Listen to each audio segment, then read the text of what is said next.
I walked through the front door of that split foyer suburban home in Merrill. And as I opened the door and crossed the threshold, my mother, standing at the top of the steps, said, "David Andrew Anderson," you know it's bad when she uses your whole name, "David Andrew Anderson, you've been fighting." How did you know, Ma? Because that white boy, let's call him Dylan, came by the house and said that you punched him in the nose. Well, yeah, Ma, he called me the N-word, N-I-G-G-E-R, the N-word. And so I punched him in the nose. And in that moment, I thought I'd have some racial solidarity with my mother. And so I said, "And Mom, when they call us the N-word, that's what you're supposed to do. Punch them in the nose, right? Power to the people." My mom wasn't having it. She says, "No, David, we're Christians, and that's not how you're supposed to respond. I want you to turn around, leave this house, walk to that boy's house, and apologize to him and his mother." Dang, his mother too? That was the longest 2-block walk of my preteen life, but I did it. I knocked on the door. I apologized to Dylan and his mother for fighting. Even though my mom may not have had a language to define what she was telling me to do, later I would coin the word gracism. Gracism means to extend positive favor to other people regardless of, and sometimes because of, their color, class, or culture. And so even though she may not have had the word gracism, I think I was learning it at a young age. That word is defined, like I said earlier, but it's coming from the combination of 2 words. One bad one, racism, none of us like that. And then a positive one, grace. Now, racism is defined, as I define it, to really speak, act, or think negatively about someone else solely based on their color, class, or culture. Let me say it again. To speak, act, or think negatively about someone else solely based on their color, class, or culture, that's what I was experiencing with Dylan. Of course, there are broader definitions with regard to structural and institutional racism, but this was personal and individual racism. And that's what I was experiencing, but let me tell you what happened that day. You see, I got on the school bus and Dylan referred to me as the N-word. And I remember being angry, but I didn't really do anything at that time. We went through the day of school and then got back on the bus and there he is referring to me again and calling me the N-word. So I was feeling embarrassed on this school bus that was predominantly white. And so when we got off the bus, I decided this is it. And I jumped on him and we started fighting. And I said to him, "Take it back, take it back, take it back." And he took it back. I got up, I let him up. He went a block away and then turned around. And again, the N-word, the N-word, the N-word. So I chased him down with my little chubby self and I said, "I'm gonna catch him." And I called him and I got on top of him and started punching again. But this time I hit him in the nose and you can see a little blood coming out. So I got off of him, fight's over. I delayed going home for about an hour. And then when I got home and I crossed the threshold of that home that we were in, my mom made me face grace. You see, grace is defined as extending positive favor to people, even though they don't deserve it, they can't earn it, they can't repay it. It's just extending positive favor. And so there you have this word gracism made up of racism and grace. And what I was experiencing was racism on that bus, but also you have to understand the broader story. Just 2 or 3 years prior, we had moved into this new neighborhood in Adelphi, Maryland. My dad wanted to take the family to show on a family drive this new home that we were gonna move into in the weeks to come. And so he's driving, my mom's in the passenger seat, and I'm in the back seat with my 2 older sisters. Because I was the youngest, I had to sit in the middle on the hump. Anybody know what the hump is? All right, so now we're driving down the street, and Dad says, "Look left, see that house right there? That's gonna be our new home." To which I'm thinking, like the old show, The Jeffersons, we're moving on up to the east side. We finally got our piece of the pie. And he goes to the end of the street and turns around in something called a circle. And I learned that the circle even had a special name, a suburban name. They called the circle a cul-de-sac. My, we were really moving on up now. We even have new language for a circle. And so finally we move in a couple of weeks later, and I get to sleep in my own bedroom. I wake up on the first morning in the new house. I put my feet down from the bed to the floor. I pitter-patter down the hallway. I get to the kitchen. I look out the big bay window, and there's my dad out in the driveway with a bunch of police officers. And I said to my mom, why's daddy out there with the police officers? And she said to this little 9-year-old at the time, son, last night someone put a cross on our front lawn, and they drove across the small little dogwood tree that I loved when we bought the place, and they have skid marks all across the front yard. But I'm thinking, well, a cross is a good thing, right, Mom? She says, no, this is not a good thing. It's an act of terror. It's against the law, son. And as she's trying to explain this to this young boy, the phone rings, and my mom picks up the phone, and she says, God gave us this house, and we're staying right here. And she hung up the phone. Mom, who was that? Someone calling from the neighborhood. They don't want us to live here. And I said, well, Mom, I'm okay if we want to move out of this house. That would be okay with me. Like I had any power to say that. I was fearful. She leaned down and she said, son, God gave us this house, and we're staying right here.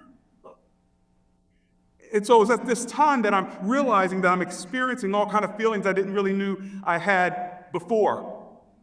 But then I understood that gracism is not just about racism happening to you, but how do you respond to it? And when you respond to it with grace, you have gracism. And gracism is defined as extending positive favor to other people, regardless of, and sometimes because of their color, class, or culture. And see, there are 8 sayings of a gracist, 8 underpinnings, 8 pillars, 8 things that if you incorporate into your life or into your company or into your country or into your college, if you take these 8 things and you seriously integrate them into the system of your life, it will help build a much more positive environment for everyone that lives in it. And these 8 sayings of a gracist that I will say to you will also be something that each person can take an inventory and say, how am I doing on this one? Or how am I doing on that one? You see, it's not anti-racism. Being an anti-racist is not a bad thing at all. It's a good thing, but it's what you're against. You want to be defined by what you do, what you're for, not just, hey, I'm not a racist. Well, that's good, thank you. But how about something positive? Instead of being defined by what you're not, how about being defined by what you are? I'm a gracist. Here's the first one. I will lift you up. I will cover you. I will share with you. I will honor you. I will stand with you. I will consider you. I will celebrate with you. I will heal with you.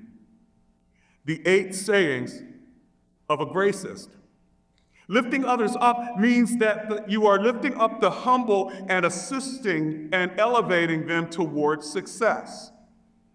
I remember the first time I went to England, we stopped through the Heathrow Airport in London, and I asked people, excuse me, ma'am, can you tell me where the elevator is? I'd go to somebody else, sir, could you tell me where the elevator is? And someone finally said to me, sir, actually, we don't call them elevators here. You know what they call? We call them lifts. Thinking to myself, that's pretty cool. So I got on a lift and I went up to the next level and I got to my destination. In like manner, I think that that's what I want my life to be. I want to be an elevator of grace. I want to be someone that lifts other people up. Whenever they come in my space, whenever they come in my orbit, by the time they exit my space, I want them to feel like they're at a higher plane, not a lower plane. I remember a Jewish family invited me to their home one day, and when I went into their home, I got to the living room, and they had the sayings of a gracist written up on a board in their living room. I said, you guys are kissing up to me, aren't you? And the mother said, no. Dr. Hannah said, I'm not kissing up to you. This is our family constitution. And our 16-year-old reminds us of it every day. Mom, you're not lifting me up. You're not lifting me up. And so that is a saying. But here's another one. We'll just pick one more out. How about the fifth one? I will stand with you. This means that the majority is committed to standing with the minority, and the stronger is helping the weaker. For instance, if there's a group of people in a college or a university that feels unsafe or unprotected, and they're not really enjoying the benefits that everybody else seems to be enjoying with the system that works for them, the graces in the room stands with them to make sure that they can also enjoy and be included in the circle of honor that everybody else seems to be able to enjoy just intangibly. And so standing with someone means that you will walk with them and you will advocate for them. So those are two sayings that we can just double click on for a moment. Now, as we think about what it means to be a Graces, I realize that those 8 sayings, while it's 8 of them, this is the 10-year anniversary of TEDxUCincinnati Cincinnati. So I'm going to give you 2 more bonus sayings just to make it 10, okay? But first, let me tell you of an amazing African proverb that I've been quoting for years now. It says this: from afar, I thought he was a monster. When he got closer, I thought he was an animal. When he got closer, I thought he was a human. But when we were face to face, I realized he was my brother. You know, distance demonizes. Those people over there, they're monsters. They're animals. Maybe they're human. But when you're face to face, you realize this is my brother, this is my sister. See, I believe that comprehension begins with conversation. And when you begin to have conversation, you realize how people think and why they may feel the way they do. And you may not ever agree with it, but at least you'll begin to understand a little bit of how they got to that position. And so what about those last 2 to make it 10 sayings of a Graces, if you will? Here's one. I refuse to pass judgment. I will refuse to pass judgment, at least until I'm up close. In other words, I'm not going to judge a person, a people group, or even a public crisis until I get close enough to get more information so that I can speak to it in a way that's a bit more educated. And that takes discipline to say, I will refuse to pass judgment until I get more information. I'm going to reserve my opinion. Now, I feel some kind of way about what I just saw, but I want to make sure to get up close so I can have a more intelligent response, a more gracious response, if you will. Here's one more. This is bonus free of charge, okay? Here it is. I will choose to use difference as a doorway for dialogue. An example of this is when I went to this healthy, high-end restaurant one day called the Golden Corral. And so here I am, standing in line. There are a couple people in front of me, and you could see that they're looking at the cashier just kind of with the odd side eye. So when I got up close to her, because I was wondering why people were looking like this, when I got up close to her, I realized why. I saw something on her cheek. So instead of using that difference for distance, I used it as a doorway for dialogue. I said, you have something on your cheek. She said, mm-hmm. What is it? She says, it's a tattoo. I'm like, oh, it's a tattoo. Well, what does it say? What's it a tattoo of? She says, it's my ex-boyfriend's name. I'm like, oh, snap. That has to be really rough. She said, you have no idea. I don't know what I was thinking. I don't know if I was drunk or whatever. But when I get enough money, I'm going to try to have it removed. And I said, I'm sure that'll be good. And I'm sorry that happened. She goes, yeah, me too. And so that was it. There wasn't a whole lot more dialogue than that. But As I was walking away, I was just thinking to myself, I'm glad that her ex-boyfriend's name wasn't Ted. Or else she'd be Ted's ex.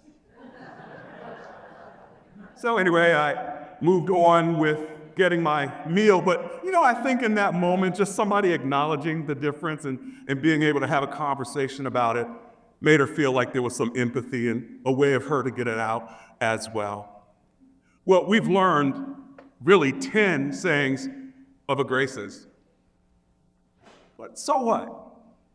In fact, so what actually happened when I went to Dylan's house to apologize? I knocked on the door, I apologized, right? You would think there'd be some change. So let me tell you what happened after that. Absolutely nothing. Well, maybe there was one change. And that was the power of the change in me. Because from that point on, I learned how to respond to offense and how to respond to people that may not always be the most positive in your life.